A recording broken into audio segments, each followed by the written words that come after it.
Hordoftoota fi jaallatamtoota chaanaalii sabboontu jalatti argamtan hunda keessaniif nageenyi waaqayyo bakka jirtanitti dachaa isiniif haa baay'atu. Kuni chaanaalii sabboontu guddisaati.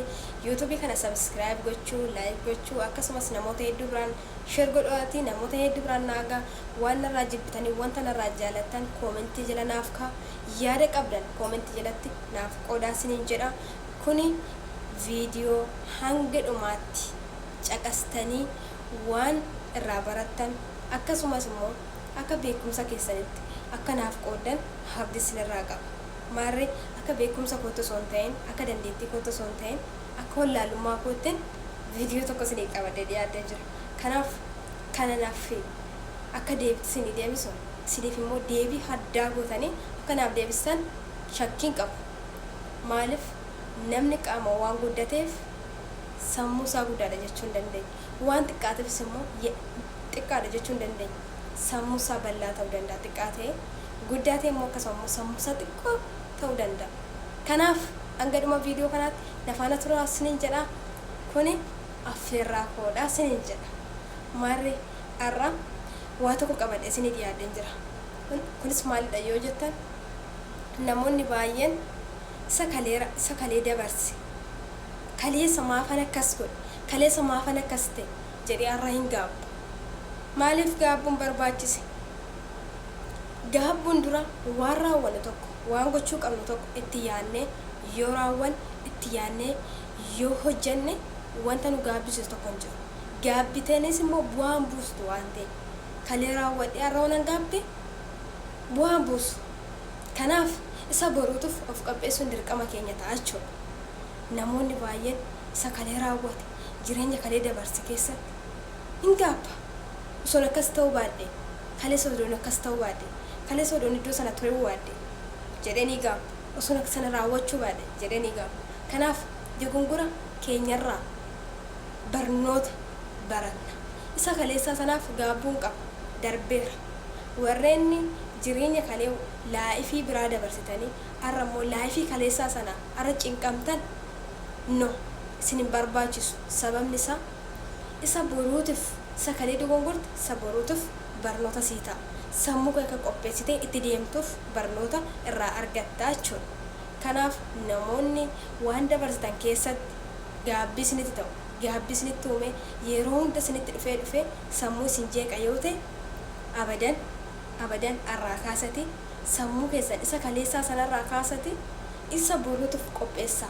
Isa boruutiif sammuu keessan to'annoo itti godhaa, to'adhaati itti yaadati raawwadhaa. Isa boru irra geessas sana jechuudha. Isa kaleessaan isa darbeera waan ta'eef.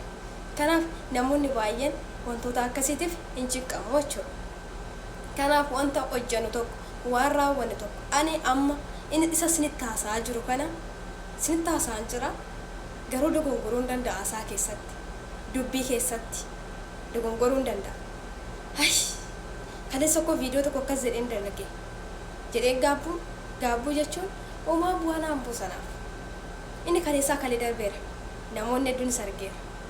So ani iddoo kaleessan ammoo darbeera ammoo ani immoo ishee kaleessan miti immoo jijjiirameera. Jireenya har'aan jiraachaa jira. Jireenya kaleetii miti. Kanaaf namoonni baay'een kaleessa iddoo sana turtanii iddoo kalee sanaaf warreen gaabbaa jirtan sammuu boruu of saganteessati boruuf of qopheessaa isiniin jedha. Wanta darbe duubatti deebi'anii gaabbuun faayidaa hin qabu, bu'aas hin qabu. Kanaaf isa dhufutti yoo jabaannee sammuu keenya qopheessinee sirriitti cimnee isa kaleerraa barannee cimnee hojjannee barnoota guddaa nuu ta'a, jijjiirama guddaas nuu fidaa jechuudha. Kanaaf namoonni waan adda addaa gaabbitan isa laayifii dabarsitanii gaabbitan gaabbanii bu'aa bu'uun waan hin danda'amneef jireenya keessan keessatti waan raawwatan tokko itti yaadate raawwadhaa, itti yaadate waan gootan sana gochaan agarsiisaa isiniin jedha. Kanaaf yeroo baay'ee immoo sooshaal miidiyaa kanarratti onni itti jira jechuudha. Gaafa waa tokko hojjedhu ani amma viidiyoon hojjedhu kana ofitti amanamummaadhaan hojjedhu, ofitti amaneen dalaga bee dalaga. Abbaan barbaade jaalachuus danda'a, dhiisuu danda'a, yaada koo kana tuffachuus danda'a, fudhachuus danda'a. Ani garuu ofitti amanee waan hin hojjedhuuf jechoota addaa naa kennuu danda'a sooshaal miidiyaa kanarraa namoonni jechuudha. namuu hundi akka yaan akkuma bifaan gargari yaanni keenyallee gargari waan ta'e kanaaf jechoota adda addaatiin warreen qabamtanii eebeloo akkas naan jedha baay'ee hoona jedha akkas naan jedha ati nama guddaadha ati akkasi ati nama akkasiiti beenaa arrabs jechoota namaa ilaaltanii warreen manatti of qabaa jirtan kanaaf jechi namaa oomaasiin kun ati jecha namaa ilaaltee jechoonni namni gassi buusu qofa ilaaltee jiraata yoo ta'e miidhamoo taata kanaaf jireenya dhalli namaa ati jireenya dhuunfaa keetti jiraatta jireenya namaatiin miti kan jiraattu ani sabboontuun jireenya dhuunfaa kootiin jiraata garuu akkasuma namoonni jechoota adda addaa naan jechuu danda'a maqaalee adda addaa natti moggaasuu danda'a arraba adda addaatiin na arrabsuu danda'a garuu jireenya koo kan jiraataa jiru hana qofadha kanaaf namoonni baay'een jechoota namaatiin qabamtanii eebeloo akkas naan jedha baay'ee hoon hojjedha yoona kana uffadha yoona niqadha eebeloo akkas naan jedha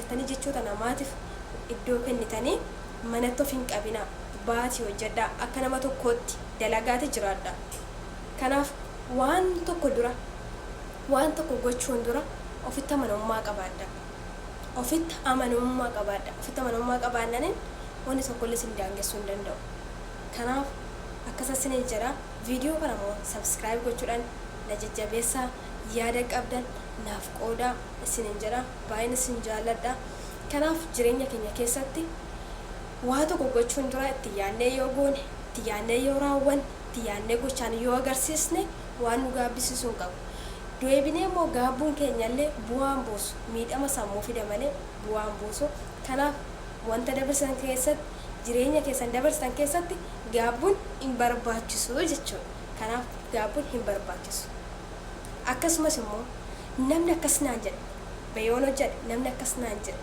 jettanii jechoota namaatiin miidhamtanii jechoota namaatiif iddoo kennitanii jireenya keessan dhiistanii jireenya namaa jiraachaa jirta yoo ta'e miidhamuu kan ta'u sidha jechuudha kanaaf yeroo keetitti fayyadamaa ta'e akkasumas ufna keetitti fayyadamaa ta'e akkasumas bara keetitti fayyadamaa ta'eeti jireenya dhuunfaa keetti dabarsi jireenya boru fooyya'aa jiraachuudhaaf jireenya boru milkaa'aa jiraachuudhaaf har'a jecha namaas dandeessee wantoota chaaleenjiiwwan dandeessee bu'aa bayii dandeessee cimtee yoo hojjatte milkaa'ina gaarii agarsiista kanaaf jabaadhu hojjedhu jechoota namaatiif gurran kenneen wantoota adda addaatiif iddoon kenneen ati isa namni si jedhu osoo hin ta'in yaada kee qofa qabadhu deemii iddoo yaadanii geessa galma yaadiranii geessa